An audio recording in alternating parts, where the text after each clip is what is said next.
नमस्कार साथियों, स्वागत है एक बार फिर से आप सभी का हमारे YouTube channel educational study point में।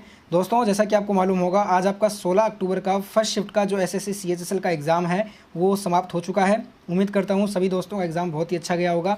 और देखिए, फर्स्ट शिफ्ट में जो हमारे पास 20 जीके जीएस करंट अफेयर के 100% रियल क्वेश्चन आए हैं, वही क्वेश्चन आज अपने बारी बारी डिस्कस करेंगे। तो फटाफट से इस बात पे वीडियो को लाइक और शेयर कर दीजिएगा। और उसके बाद आपका सेकंड और थर्ड शिफ्ट का भी एग्जाम होगा, जिसका एनालिसिस सबसे पहले आपको इसी चैनल पे मिलने वाला है। तो चैनल को फटाफट से सब्सक्राइब करके नोटिफिकेशन बेल को ऑन करके ऑल पे सेलेक्ट कर लो। तो चलिए स्टार्ट करते हैं वीडियो को। तो देखिए दोस्तों, आज आपसे फर्स्ट शिफ्ट में एक क्वेश्चन पूछा गया कि भारत रत्न पुरस्कार की शुरुआत कब की गई थी। एसएससी सीएचएसएल ने हर शिफ्ट में 2 से 3 क्वेश्चन पुरस्कार से लिए हैं। और आज आपसे एक क्वेश्चन पूछा गया कि भारत रत्न जो पुरस्कार है इसकी शुरुआत कब की गई थी। तो देखिए, इस सम्मान की स्थापना 2 जनवरी 1954 में भारत के तत्कालीन राष्ट्रपति श्री राजेंद्र प्रसाद जी के द्वारा की गई थी। और ये सबसे पहले 3 जनों को दिया गया था। चक्रवर्ती राजगोपालाचारी जी को 1954 में, सीवी रमन को 1954 में और सर्वपल्ली राधाकृष्णन जी को 1954 में। ठीक है फ्रेंड्स।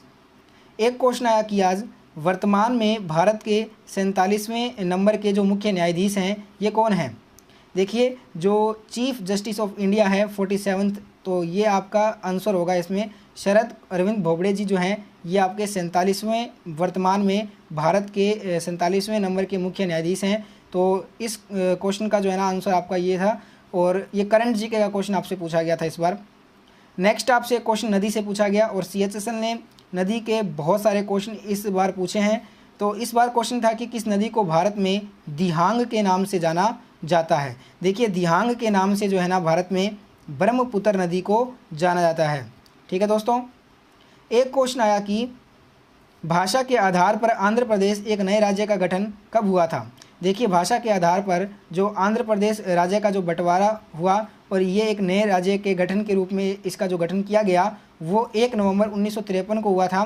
देखिए, 1 नवंबर 1953 को राजधानी हैदराबाद, कानूनी तौर पर अमरावती वास्तविक जो थी, इसमें सबसे बड़ा शहर कौन सा है, विशाखापट्टनम है। ठीक है, ये ध्यान रखिएगा।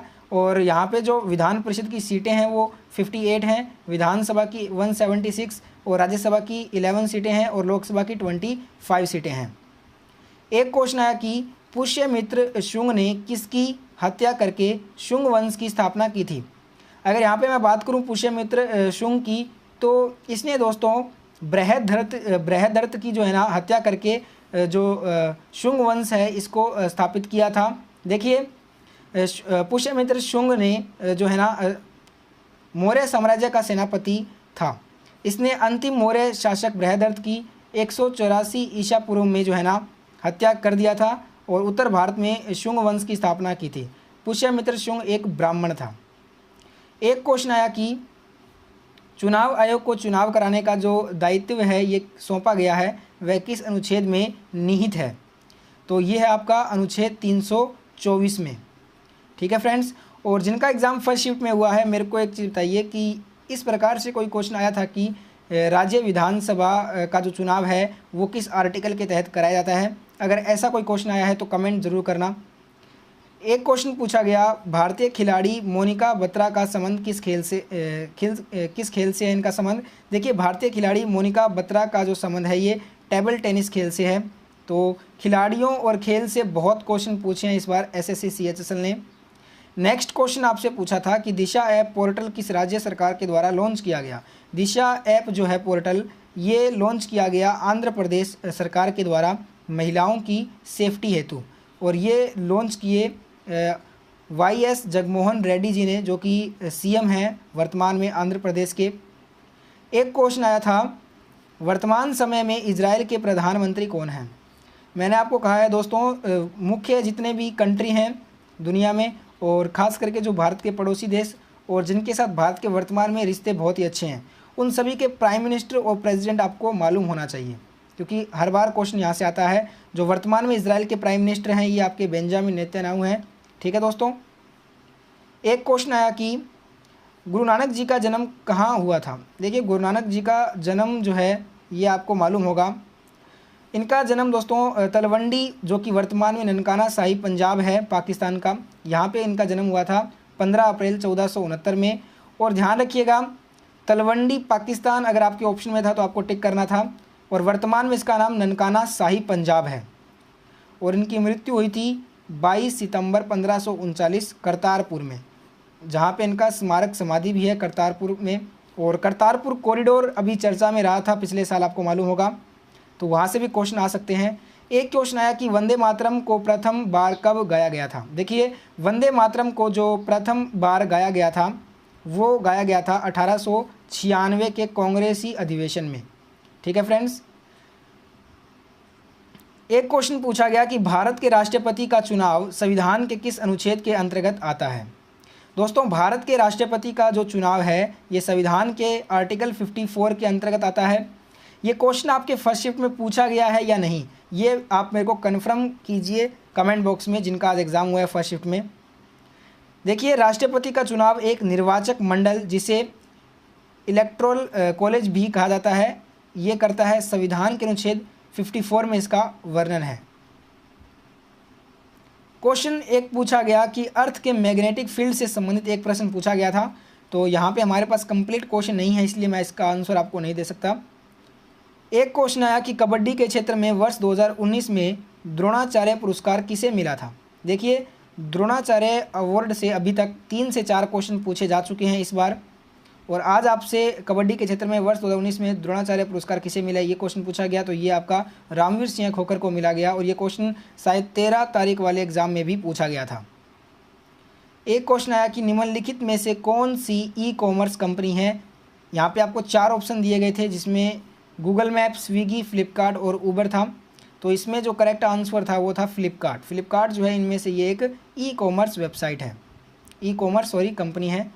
एक क्वेश्चन आया कि क्षुद्र ग्रह का नाम किस महान गायक के नाम पर रखा गया है। तो ये रखा गया है पंडित जसराज के नाम पर। ठीक है दोस्तों। नेक्स्ट आपसे एक क्वेश्चन पूछा गया था आज पर्यावरण से संबंधित। देखिए, पर्यावरण में जो सबसे अधिक मात्रा में पाई जाने वाली जो दूसरी गैस है वो कौन सी है। पहली आपको मालूम होगा नाइट्रोजन होगी 78% से भी ज़्यादा, और दूसरे नंबर पे है ऑक्सीजन 21% है। ठीक है दोस्तों। तो ये एक क्वेश्चन आपसे पूछा गया था आज फर्स्ट शिफ्ट में। एक क्वेश्चन जो आया था दोस्तों वो पूरा कंफर्म नहीं है क्वेश्चन, जीएसटी का संरक्षण से कोई संबंधित कोई क्वेश्चन था। तो इसमें थोड़ा कन्फ्यूज़न है। ऑप्शन में आरबीआई, वित्त मंत्रालय, दोनों में से आप मेरे को बताओ कौन सा आपके ऑप्शन में था। ठीक है फ्रेंड्स। तो इस क्वेश्चन का जो आंसर है ना वो मेरे को आप कमेंट में कीजिए, जिनका फर्स्ट शिफ्ट में एग्जाम हुआ है। और कंप्लीट अगर क्वेश्चन था ना जो आपके पेपर में, वो भी कमेंट कर देना। और फ्रेंड्स, जो फर्स्ट शिफ्ट का जिन्होंने भी एग्ज़ाम दिया है, जितने क्वेश्चन बाकी हैं और जो क्वेश्चन मैंने आपको नहीं करवाए हैं जो आपके एग्ज़ाम में पूछे गए थे, तो जिसने भी फर्स्ट शिफ्ट में एग्ज़ाम दिया है वो अपने क्वेश्चन कमेंट कर सकते हैं। ठीक है दोस्तों। और इस वीडियो में बस इतना ही। मिलते हैं अपने सेकंड शिफ्ट के साथ। वीडियो अच्छा लगा तो लाइक और शेयर कर देना। और सेकंड शिफ्ट, थर्ड शिफ्ट भी अभी बाकी है, तो उसका भी एनालिसिस सबसे पहले आपको इसी चैनल पे मिलेगा। और ज़्यादा से ज़्यादा दोस्तों मैं आपको एक बात बता दूं, अनअकैडमी इंडिया का जो लार्जेस्ट लर्निंग ऐप है ये आपके लिए फ्री में लेके आया है अनअकैडमी एसएससी चैम्पियंस लीग, जिसमें दोस्तों आप फ्री में इनरोल कर सकते हैं वीकली टेस्ट एसएससी के हर एग्ज़ाम के लिए। और आपके पास एक बहुत बड़ा मौका है बड़े बड़े प्राइजेज़ और स्कॉलरशिप जीतने का। इसका जो ग्रुप स्टेज 1 होगा वो 23 अक्टूबर को, और ग्रुप स्टेज 2 होगा 24 अक्टूबर को, और इसका जो ग्रैंड फिनाले है वो 1 नवंबर को होगा। अगर आपको ये इनरोल करना है दोस्तों फ्री में, तो इस वीडियो के डिस्क्रिप्शन में आपको लिंक दिया है, जाके आप इनरोल कर सकते हैं। जिसमें देखिए ग्रुप स्टेज 1 और 2 में जो है ना ऑब्जेक्टिव टाइप में नंबर ऑफ 50-50 क्वेश्चन का आपका टेस्ट होगा, जिसमें आपको टाइम मिलेगा 30 मिनट का, जिसमें रीजनिंग, जनरल अवेयरनेस, क्वांट और इंग्लिश के सब्जेक्ट से क्वेश्चन आएंगे। नेगेटिव मार्किंग भी इसमें रहेगी। और इसके फिनाले में ऑब्जेक्टिव टाइप में 100 क्वेश्चन होगा, और जिसमें आपको 1 घंटे का टाइम मिलेगा। Reasoning, general awareness, quant, English से क्वेश्चन आपसे पूछे जाएंगे। और देखिए इसमें आप बहुत बड़े बड़े रिवॉर्ड भी जीत सकते हो। जैसे कि अगर आप ग्रुप स्टेज 1 में जो है ना रैंक 1 लेके आते हो तो आपको 5000 तक का इनाम मिलेगा। और अगर आप फिनाले में रैंक 1 करते हो तो आपको 10,000 रुपीज़ का भी इनाम मिलेगा। ठीक है फ्रेंड्स। तो मैं आपको रिकमेंड करूँगा, ये बिल्कुल फ्री है, तो एक बार आप इनरोल ज़रूर करें। लिंक आपको इस वीडियो के डिस्क्रिप्शन में दिया है। ठीक है फ्रेंड्स।